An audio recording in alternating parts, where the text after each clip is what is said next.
అందరికీ నమస్కారం. మన కిచెన్లో రోజూ కనిపించే పసుపు కేవలం రంగుకి, రుచికి మాత్రమేనా? అస్సలు కాదు. ఇందులో ఎన్నో ఔషధ గుణాలున్నాయని మనందరికీ తెలుసు. అయితే ఒక పాత ఆయుర్వేద పత్రం దీని గురించి ఏం చెప్తుందో ఎప్పుడైనా ఆలోచించారా? ఈరోజు మనం సరిగ్గా ఆ పత్రంలో ఏముందో తెలుసుకోబోతున్నాం. దాని రహస్యాల్ని ఛేదిద్దాం. ఓకే, మన పరిశోధనకు ఆధారం ఓసీది ఇదే. కేవలం ఒకే ఒక పత్రం.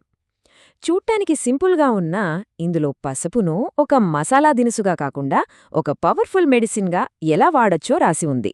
సరే, ఇంకెందుకు ఆలస్యం, మొదలు పెడదామా? సరే, మన ప్రయాణంలో ఫస్ట్ స్టాప్ పసుపుకు ఉన్న రకరకాల పేర్లు. ఎందుకంటే ఏదైనా ఒక వస్తువుకి ఎక్కువ పేర్లు ఉన్నాయంటే దానర్థం అది మన సంస్కృతిలో ఎంతలా కలిసిపోయిందో తెలుసుకోవచ్చు. మరి మన పసుపు సంగతేంటో చూద్దాం రండి. చూడండి, అస్సామీలో హల్దీ, మలయాళంలో మంజల్, మన తెలుగులో పసుపు. పేర్లు వేరైనా అన్నీ చెప్పే కథ ఒక్కటే. పసుపు అనేది కేవలం వంటగదికి పరిమితమైన వస్తువు కాదు.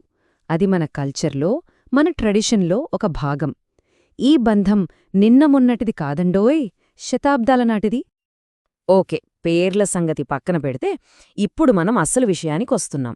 ఈ డాక్యుమెంట్లో పసుపును లోపలికి తీసుకుంటే అంటే ఇంటర్నల్గా వాడితే ఏ ఏ రోగాలకు మందుగా పనిచేస్తుందో రాశారు. ఒక విషయం గుర్తుంచుకోవాలి, ఇక్కడ మనం చెప్పబోయేదంతా ఈ పత్రంలో ఉన్నదే. ఈ ప్రాచీన జ్ఞానాన్ని మనం కేవలం రిపోర్ట్ చేస్తున్నామంతే. ఈ పత్రంలో మొట్టమొదటిగా చెప్పిన విషయం కాస్త సీరియస్. అదేంటంటే క్యాన్సర్ నివారణ. ఇది ట్రీట్మెంట్ కాదు, ఒక ప్రివెంటివ్ మెజర్ అన్నమాట. అంటే రాకుండా చూసుకోడానికి. అసలు దీనికి ఏం చేయాలో ఇప్పుడు చూద్దాం. ఇక్కడ టైమింగ్ చాలా ముఖ్యం. ఈ పద్ధతిని 1-2 రోజులు కాదు, ఏకంగా 40 రోజులపాటు పాటించాలట. అంటే ఒక మండలం. ఆ 40 అనే సంఖ్య వెనుక ఎంత ప్రాముఖ్యత ఉందో కదా. ప్రాసెస్ అయితే చాలా సింపుల్. జస్ట్ 10 గ్రాముల పసుపు పొడి తీసుకోవాలి. దాన్ని 1 కప్పు గోరువెచ్చని నీళ్లలో కలిపి రోజూ పొద్దున్నే తాగాలి. అంతే. ఇంత సింపుల్గా కనిపించే ఈ అలవాటు వెనక ఇంత పెద్ద ప్రయోజనముందో ఈ పత్రం చెబుతోంది. సరే, ఆ సీరియస్ టాపిక్ నుండి మనందరికీ తరచూ వచ్చే ఒక కామన్ ప్రాబ్లంకి వద్దాం, గొంతు నొప్పి. మనలో చాలామందికి అనుభవమే కదా. దీనిక్కూడా ఈ పత్రంలో ఒక చిట్కా ఉంది.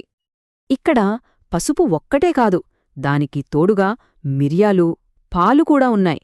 ఈ మూడింటినీ కలిపి కొంచెం వేడిచేసి రాత్రి పడుకునే ముందు తాగాలట.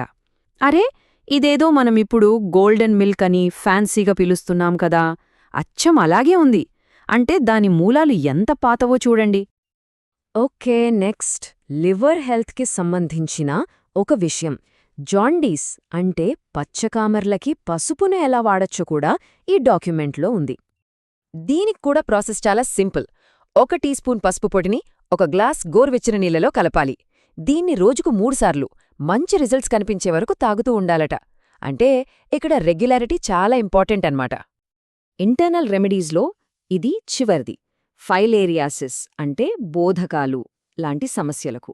అయితే దీనికి చెప్పిన పద్ధతి మాత్రం కాస్త ఆశ్చర్యంగా అనిపించొచ్చు. దేనికోసం 3 గ్రాముల పసుపు, 3 గ్రాముల బెల్లం తీసుకొని అరకప్పు ఆవుమూత్రంతో కలపాలి. ఈ మిశ్రమాన్ని రోజుకు 2 సార్లు తీసుకోవాలని రాసి ఉంది. అవును, మనకు ఇప్పుడు వినడానికి కొన్ని పదార్థాలు వింతగా అనిపించొచ్చు, కాని సాంప్రదాయ ఆయుర్వేదంలో ఇలాంటివి సహజమే. మళ్ళీ చెబుతున్నా, మనం కేవలం ఈ పత్రంలో ఏముందో దాన్ని మాత్రమే మీ ముందుంచుతున్నాం. సరే, ఇప్పటిదాకా లోపలికి తీసుకునే పద్ధతులు చూశాం. ఇప్పుడు బయట వాడకం గురించి చూద్దాం. అంటే పసుపును పైపూతగా ఇంకా నోటి ఆరోగ్యానికి ఎలా వాడొచ్చో ఈ పత్రంలో ఉంది. ఇది చూస్తే పసుపు ఎంత వర్స్టైలో అర్థమవుతుంది. First, oral health. నోటి దుర్వాసన అంటే హాలిటోసిస్ సమస్యకు కూడా ఇందులో ఒక సొల్యూషన్ చెప్పారు. అదెలాగో చూద్దాం. ఇది కొంచెం ఇంట్రెస్టింగ్గా ఉంది. పచ్చి పసుపు కొమ్ము ఉంటుంది కదా, దాన్ని కాల్చి మెత్తగా పొడి చెయ్యాలట. ఆ పొడిలో కొంచెం ఉప్పు కలిపి టూత్ పౌడర్లా వాడాలి. వావ్! కెమికల్స్ లేని ఒక న్యాచురల్ టూత్ పౌడర్. ఎంత మంచి ఐడియా కదా. కేవలం నోటి దుర్వాసనే కాదు, జనరల్గా వచ్చే దంత సమస్యల కోసం కూడా ఒక చిట్కా ఉంది. దీనికోసం ఒక స్పెషల్ పేస్ట్ ఎలా చేసుకోవాలో చూద్దాం. దీనికి కావాల్సినవి అర టీ స్పూన్ పసుపు, అర టీ స్పూన్ ఉప్పు. ఈ రెండింటినీ పేస్ట్లా చేయడానికి సరిపడా ఆవ నూనె కలపాలి. ఈ పేస్ట్తో రోజుకు 2 సార్లు పళ్ళు, చిగుళ్ల మీద మెల్లగా రుద్దాలట. మళ్ళీ చూడండి, కిచెన్లో ఉండే సింపుల్ ఐటమ్స్తోనే ఎంత powerful remedy. Okay, oral health అయిపోయింది. ఇప్పుడు స్కిన్ కేర్ వైపు వెళ్దాం.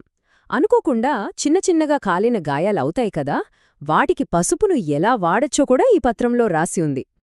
దీనికోసం 1 టీ స్పూన్ పసుపు, 1 టీ స్పూన్ అలోవెరా జెల్ అంటే కలబంద గుజ్జు, ఈ రెండింటినీ కలిపి పేస్ట్లా చేసి కాలిన చోట అప్లై చేయాలి. పసుపుకి ఉన్న యాంటీ ఇన్ఫ్లమేటరీ గుణాలు, అలోవెరా ఇచ్చే కూలింగ్ ఎఫెక్ట్, ఈ కాంబినేషన్ భలే పనిచేస్తుందన్నమాట. ఇక చివరిగా చాలా సెన్సిటివ్ పార్ట్, కళ్ళు. కండ్ల కలక అంటే కంజంక్టివైటిస్ లాంటి కంటి సమస్యలు కూడా ఈ పాదపత్రంలో ఒక రెమెడీ ఉంది. దీని ప్రాసెస్ కొంచెం జాగ్రత్తగా ఫాలో అవ్వాలి. 5 గ్రాముల పసుపుని 100 మిల్లీలీటర్ల నీళ్లలో బాగా మరిగించాలి. ఆ తర్వాత ఆ నీళ్లు పూర్తిగా చల్లారాక అందులో ఒక తెల్లటి శుభ్రమైన గుడ్డను ముంచి రాత్రంతా కళ్లమీద కట్టులా వేసుకోవాలి. ఇది చాలా జాగ్రత్తగా చేయాల్సిన పద్ధతి. సరే, ఇప్పటిదాకా ఈ ఒక్క పత్రం ఆధారంగా పసుపుకున్న రకరకాల ఉపయోగాలు చూశాం కదా, క్యాన్సర్ నివారణ నుంచి కండ్ల కలక వరకు.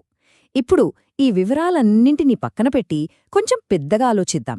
ఈ ప్రాచీన గ్రంథాల నుంచి మోడర్న్ ల్యాబ్స్ వరకు ఈ ప్రయాణం మనకేం చెబుతోంది?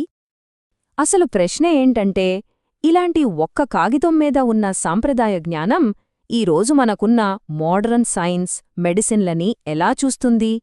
వాటిని ఛాలెంజ్ చేస్తుందా, లేక వాటికేదైనా కొత్త దారి చూపిస్తుందా? ఇది కేవలం పాత చింతకాయ పచ్చడా, లేక భవిష్యత్తుకు బంగారు బాటా? ఈ ప్రశ్నతోనే మిమ్మల్ని వదిలేస్తున్నాం. ఆలోచించండి. ఈ విశ్లేషణలో మాతో పాటు ప్రయాణించినందుకు ధన్యవాదాలు.